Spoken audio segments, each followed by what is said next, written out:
সমাজের ভিতর কিছু মানুষ, এই সমস্ত মানুষেরা শুধুমাত্র আলেমদের হুজুরদেরকে ক্রিটিসাইজ করার জন্য কিছু ভাষা ইউজ করে, সব সময় হাফেজদের আলেমদের হুজুরদের ভুল ধরার জন্য উত পেতে বসে থাকে যে কখন ভুল করে।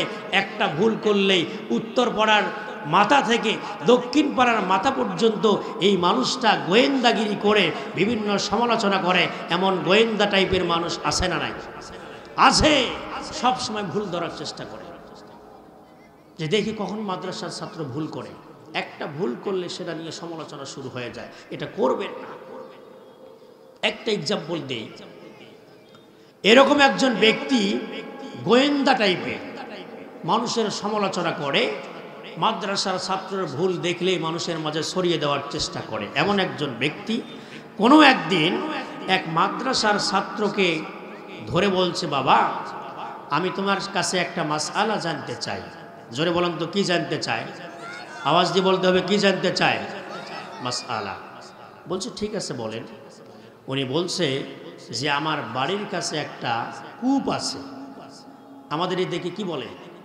কূপ চেনেন আপনারা? কুয়ে, যেখান থেকে পানি উঠায় আমরা কি বলি?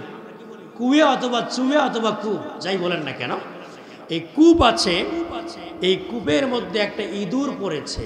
আপনার কাছে মাসআলাটা জানতে চাই, এই কূপের পানি পাক না না পাক? বলেন তো এই প্রশ্নটা কায়দার না বেকায়দার? আওয়াজ দিয়ে বলতে হবে, বেকায়দার প্রশ্ন। হাফেজ সাহেব তো নতুন কেবল শুরু করেছে স্টাডি, ওনার এই মাসআলাটা জানা নাই। সব মাসআলা তো জানা থাকে না। অনেক সময় মাসআলা পড়েছি কিন্তু সেটা জেহেনে নাই, স্মরণে নাই। তিনি বলছেন সর্বনাশ, এমন একজন মানুষের পাল্লা আজকে পড়েছি, যদি সঠিক জবাব দিতে না পারি এই মানুষটা মাদ্রাসার ছাত্র হুজুর একবারে মাদ্রাসার কমিটিকে উদ্ধার করে ছাড়বে। যে কোনো কৌশল করে একটা জবাব দিতে হবে। মাদ্রাসার ছাত্র কিন্তু অনেক ট্যালেন্ট ভাই, সেটা বোঝাচ্ছি আপনাদেরকে। এবার কৌশল করে ডাক দিয়ে বলছেন, চাচা আপনার মাসআলার জবাব আমি দেব, কিন্তু তার আগে আমার একটি প্রশ্ন আছে। জোরে বলেন কি আছে? প্রশ্নটা হলো, জিজ্ঞাসাটা হলো, আপনি আগে আমাকে বলেন ওই ইঁদুরটা কি ওই কূপের ভিতরে পড়ে যাওয়ার পর মারা গিয়েছে নাকি মারা যাওয়ার পর পড়েছে? যদি মারা যাওয়ার পর কূপের ভিতরে পড়ে থাকে, আমার আবার দুইটা প্রশ্ন আছে। ওই ইঁদুরটা কি আসলে পড়ার পর চিত হয়েছিল নাকি কায়েদ হয়েছিল? যদি চিত হয়ে থাকে আমার আবার দুইটা প্রশ্ন আছে। ওই ইঁদুরটা কি চিত হওয়ার পর ফেটে গিয়েছে নাকি ফাটে নাই? যদি ফেটে গিয়ে থাকে আমার আবার দুইটা প্রশ্ন আছে। ফেটে যাওয়ার পর ওই পানির রং কি পরিবর্তন হয়েছে নাকি হয় নাই? যদি পানির রং পরিবর্তন হয়ে থাকে আমার আবার দুইটা প্রশ্ন আছে। চাচা কয়, বাবা মাসলার দরকার নেই, যাও তুমি। কথা কি বুঝছেন ভাই? কারণ পেঁয়াজ আছে না নাই? এতগুলো কথা কি প্রশ্নের জবাব দিতে পারবে না? কৌশল করে তিনি বলছেন, মাদ্রাসার ছাত্রদের ট্যালেন্ট হওয়ার কারণ তারা কোরআন নিয়ে থাকে। আল্লাহু আকবার বলেন। অথচ এই কোরআনকে নিভিয়ে দেওয়ার ষড়যন্ত্র চলছে, কিন্তু তোমরা জানো না আগামীর বাংলাদেশ এই কোরআনের বাংলাদেশ। পূর্ব দিক থেকে সূর্য উদিত হওয়া যেমন সত্য, পশ্চিম দিক থেকে সূর্য অস্ত যাওয়া যেমন সত্য। আগামীর বাংলাদেশ মুসলমানের বাংলাদেশ, আগামীর বাংলাদেশ কোরআনের বাংলাদেশ, এটা তার চাইতে বেশি সত্য। আমার সাথে কারা কারা একমত? দুহাত তুলে আমার আল্লাহকে দেখায় দেন। লিল্লাহে তাকবীর, লিল্লাহে তাকবীর। এতে কোনো সন্দেহ আছে? কিন্তু কোরআনের রাজ কায়েম করার জন্য ময়দানে কাজ করার দরকার আছে না নাই? কথা বলেন না কেন? এই সমস্ত কথা বললে অনেকে মন খারাপ করে, তাদের কাছে ভালো লাগে নামাজের ওয়াজ, রোজার ওয়াজ, কিন্তু জিহাদের কথা বললে মন খারাপ করে, সুদের ওয়াজ করলে মন খারাপ করে। এমন মানুষ আছে না নাই? সম্মানিত মুসলমান ভাইরানে আমার, কথা লম্বা হয়ে যাবে। যেহেতু মা বোনরা এসেছেন, তাদের বিষয়ে কিছু আলোচনা করার দরকার। আরেকটা এক্সাম্পল দিয়ে আপনাদেরকে মূল আলোচনা শুরু করতে চাই। এমন একজন লোক সব সময় মাদ্রাসা নিয়ে গবেষণা করে, সমালোচনা করে। এমন একজন ব্যক্তির কাছে যখন একটা ছাত্রকে লজিন নিয়ে যাওয়া হলো, জাগির রাখার জন্য যাওয়া হলো, গিয়ে বলা হলো, চাচা আপনার বাড়িতে এই ছাত্রটা জাগির থাকবে, লজিন খাবে, আপনি একটু সহযোগিতা করবেন।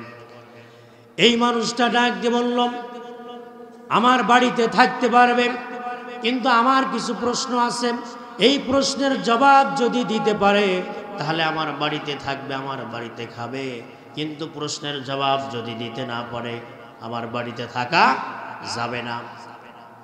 এমন কিছু ক্রিটিক্যাল প্রশ্ন, যাতে যেন এই প্রশ্নের জবাব দিতে না পারে, আমার বাড়িতেও থাকতে না পারে, এমন 3টা প্রশ্ন করেছেন। জোরে বলেন কয়টা?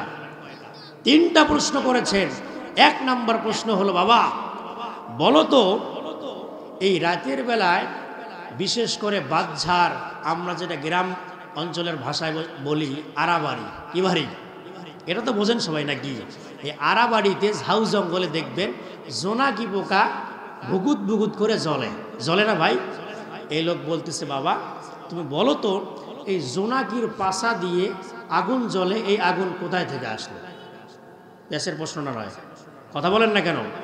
জোনাকির পাশায় আগুন কোথা থেকে আসলো, এটার জবাব দেন। 2 নম্বর হলো, এই যে আমরা যখন মাঠে যাই, বকরি চড়াতে হোক, গরু নিয়ে যাই, যখন আমরা খুঁট গাড়ি, খুঁট বোঝেন তো, খুঁটি গাড়ি, এই খুঁট গাড়িলে কিন্তু একটু সামান্য জায়গা ফাঁকা হয় না ভাই? সামান্য একটু জায়গা ফাঁকা হয় যখন খুঁটটা উপর দিকে তোলা হয়। 2 নম্বর প্রশ্ন হলো, এই খুঁট সরানোর পর এই ফাঁকা জায়গার ভিতর থেকে মাটিগুলো যায় কোথায়? 3 নম্বর প্রশ্ন হলো যে আমরা যখন কোনো মোমবাতি জ্বালাই অথবা কোনো আগুন নিভানোর প্রয়োজন হয়, আগুন যখন আমরা নিভাই, এই আগুনটা যায় কোথায়? কয়টা প্রশ্ন? জোনাকির পাশে আগুন কোথা থেকে আসলো, আর খুঁট গাড়ার পর ওই খুঁট যখন তুলি, এই ফাঁকা জায়গাটার মাটি কোথায় যায়? আর 3 নম্বর হলো, যখন আমরা ফু দিয়ে মোমবাতির আলো নিভাই, এই আগুনটা গেল কোথায়? জোরে বলেন, প্রশ্ন আছে কয়টা? কিন্তু মাদ্রাসার ছাত্র সুন্দর চমৎকার জবাব দিয়েছেন। আল্লাহু আকবার বলবেন না? শুধু তাই নয়, কোরআনুল কারীমের জ্ঞান যাদের ভিতরে আছে, এই সমস্ত কোরআনওয়ালা ব্যক্তিদেরকে কেউ ঠকাতে পারবে না। আল্লাহু আকবার বলেন। ছোট্ট একটা হাদিস থেকে আপনাদেরকে এক্সাম্পল দেই। কোরআনের হাফেজা একজন মেয়ে হয়ে এমন একজন ব্যক্তিকে তিনি থমকে দিয়েছিলেন, তিনি অন্য কেউ নন, আল্লাহ রসুলের সাহাবী, যার নামটা হলো হযরতে উমর রাদিয়াল্লাহু তাআলা আনহু। বলেন তো, হযরতে উমর নরম সাহাবী নাকি গরম সাহাবী? একটু আওয়াজ দিয়ে বলেন। গরম। তাকে পর্যন্ত একজন কোরআনের হাফেজা, কোরআনের জ্ঞান থাকার পর তাকে থমকে দিয়েছিলেন হযরতে উমর। আশ্চর্য হয়েছেন, সর্বনাশ,